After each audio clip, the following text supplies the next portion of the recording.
gorgeous dinner prepared in under 45 minutes.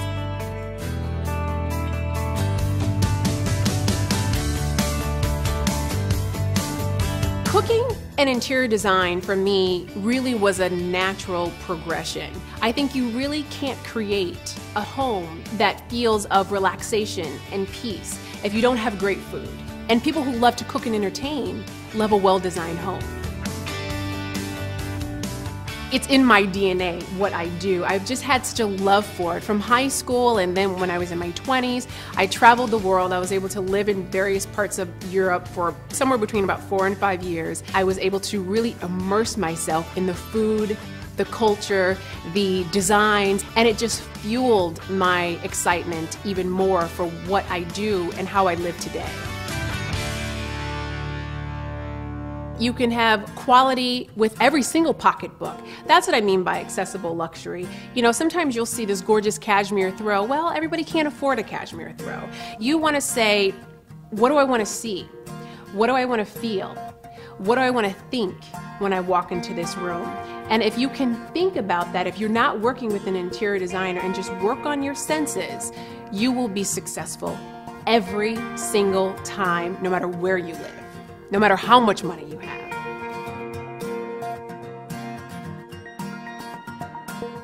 Jerome, I'm so excited to be here to talk about your Kravitz Smart line. I myself, as an interior designer, have used it, loved it, but I want to come to you, the expert, to tell me a little bit more about your line. About the end of 2008, beginning of 2009, Kravitz, the company, decided to try and help designers. So they came up with a line of furniture called Smart. So it is a line that we are able to offer our clients where it's not a $12,000 sofa with fabric. You're talking a much more affordable collection.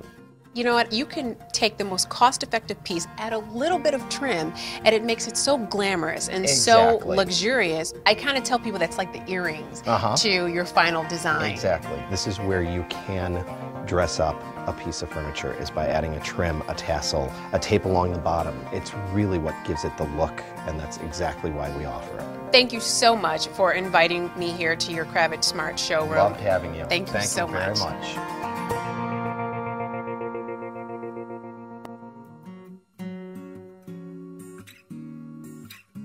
Today we're making Cornish hen, roasted potatoes, and bacon-wrapped asparagus.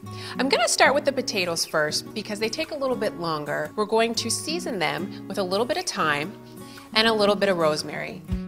My sister and brother and I, we were very much latchkey kids, so if we wanted to eat, we sort of had to learn how to do it ourselves.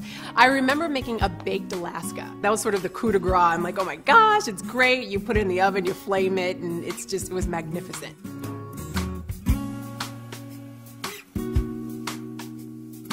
I want to finish off with this gorgeous Tuscan olive oil right over this mosh. I added just a little bit of salt and pepper.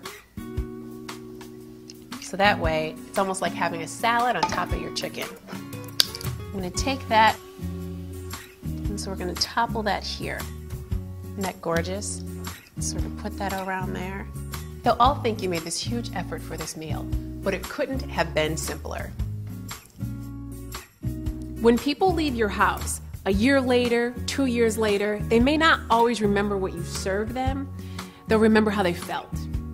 That's the most important feeling you want your family and your friends to leave with, is how they felt at your house, because then they'll always come back.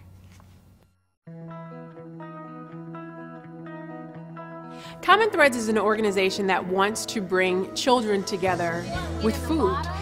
And fold it. Get on the bottom and fold it. And then it looks very, very sticky. I've been a volunteer for about 5 years there. I give about 26 weeks out of the year, and I meet the most amazing children. I want a mop. You want a mop? Sorry. Some of these kids who've come into this class have never cooked ever. They learn how to cut with a knife. They learn how to saute. They learn how to measure ingredients. They see that people live differently, people eat differently. And when you see the kids from week 1 to week 10, they're completely different. They're excited and happy and can't wait to see what we're cooking today. And I've never met kids that love to do dishes. These kids love to do dishes because when they're done cooking and cleaning, what do we get to do? We get to eat. There's nothing better than that. And it goes back to the same saying, is what brings people together is food. It's food. It's our common element.